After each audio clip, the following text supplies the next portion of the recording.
வணக்கம். மக்கள் தொகை அதிகரிப்பது ஒரு நாட்டுக்கு பெரிய மனிதவள ஆதாரத்தை அளித்தாலும் வேலைவாய்ப்பு, உணவு, வீடு, மருத்துவம், சாலை போன்ற உள்கட்டமைப்புகளை ஏற்படுத்துவதில் பல சவால்களையும் உருவாக்குகிறது.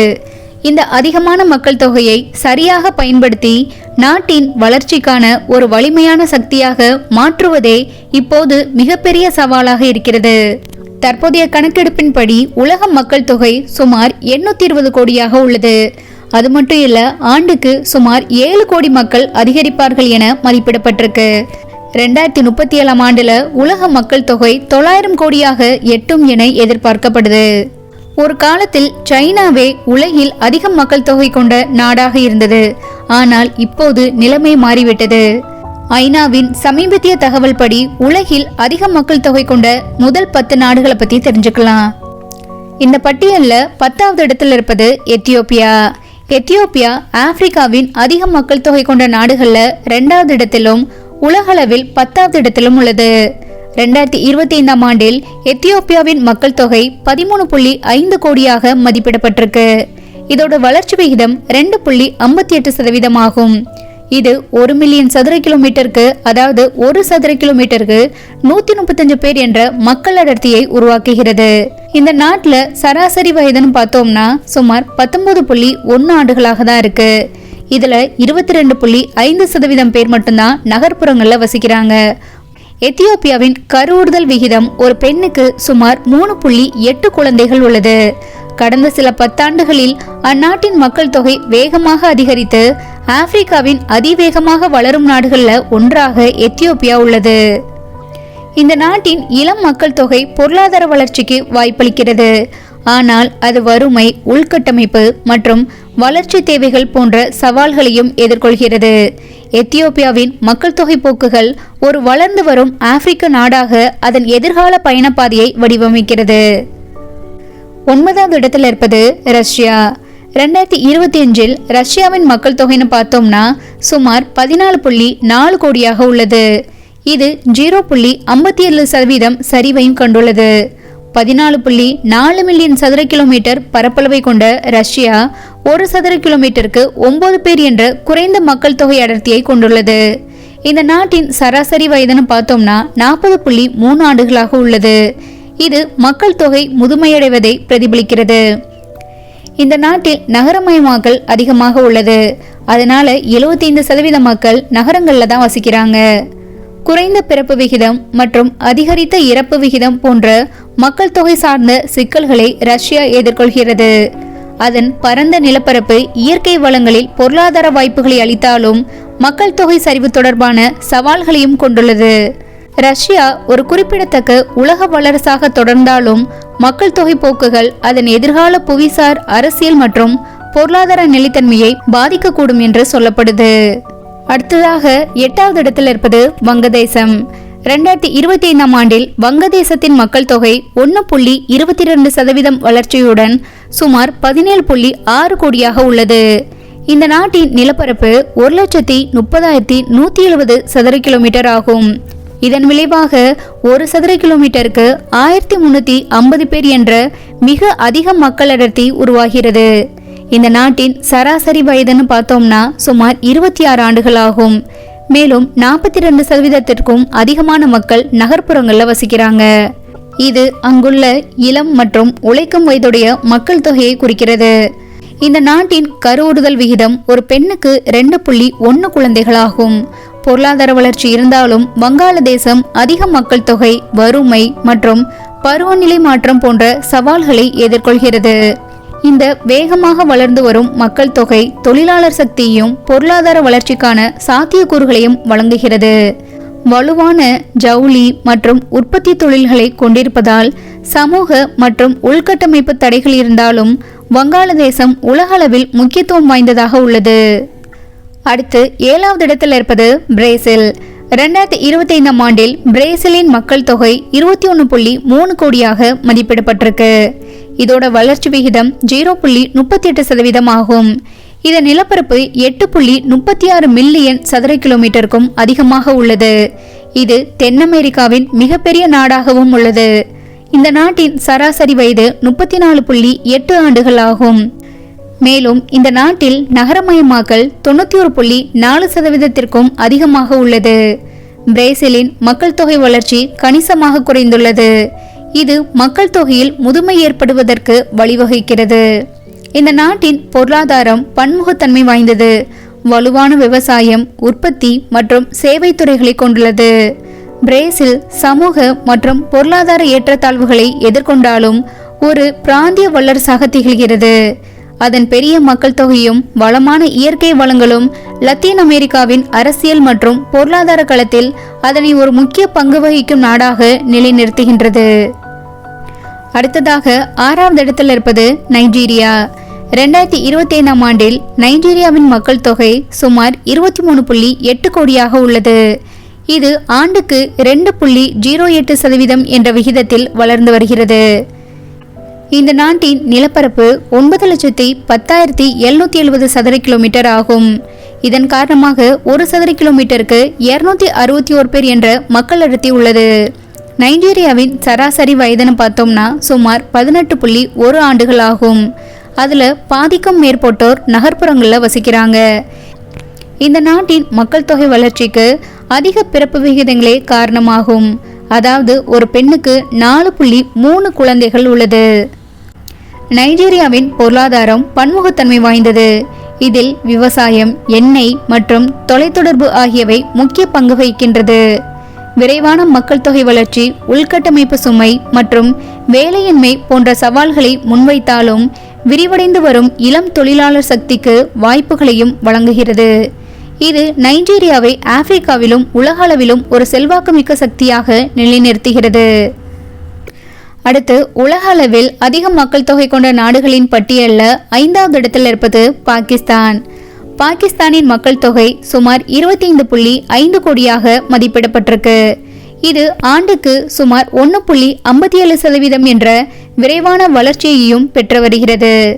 இது ஏறத்தாழ 7,70,880 சதுர கிலோமீட்டர் பரப்பளவை கொண்டுள்ளது. மேலும் ஒரு சதுர கிலோமீட்டருக்கு 330 பேர் என்ற மக்கள் அடர்த்தியையும் கொண்டுள்ளது. இந்த நாட்டின் சராசரி வயதுன்னு பார்த்தோம்னா சுமார் 20.6 ஆண்டுகளாக உள்ளது. இது மிகவும் இளமையான மக்கள் தொகையை குறிக்கிறது. இந்த நாட்டில் நகரமயமாக்கல் மிதமான அளவில் உள்ளது. அதனால் 34.4% மக்கள் நகரங்களில் வசிக்கிறாங்க. பாகிஸ்தான் அதிக மக்கள் தொகை, வறுமை மற்றும் உள்கட்டமைப்பு தொடர்பான சவால்களை எதிர்கொள்கிறது.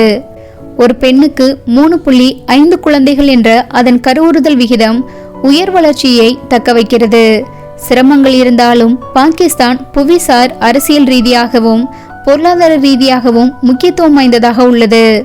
இதில் விவசாயம், தொழில் மற்றும் சேவை துறைகள் குறிப்பிடத்தக்க பங்குகளை வகிக்கின்றது. இந்த நாட்டின் இளமையான மக்கள் தொகை எதிர்கால வளர்ச்சிக்கு சவால்களையும் வாய்ப்புகளையும் ஒருங்கே வழங்குகிறது. அடுத்ததாக 4வது இடத்தில் இருப்பது இந்தோனேஷியா.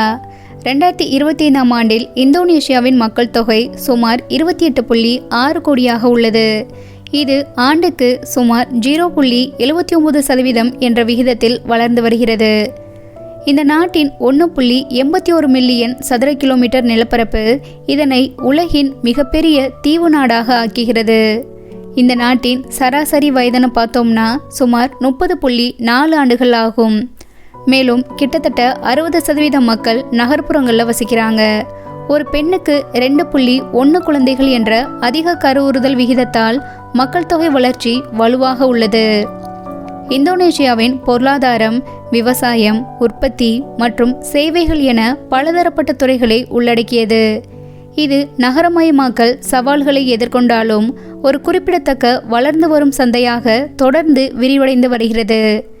இந்த நாட்டின் பெரிய இளம் மக்கள் தொகை எதிர்கால வளர்ச்சி மற்றும் முன்னேற்றத்திற்கான சாத்தியக்கூறுகளை வழங்குவதால் இந்தோனேஷியா தென்கிழக்கு ஆசியாவில் ஒரு முக்கிய பங்கு வகிக்கிறது.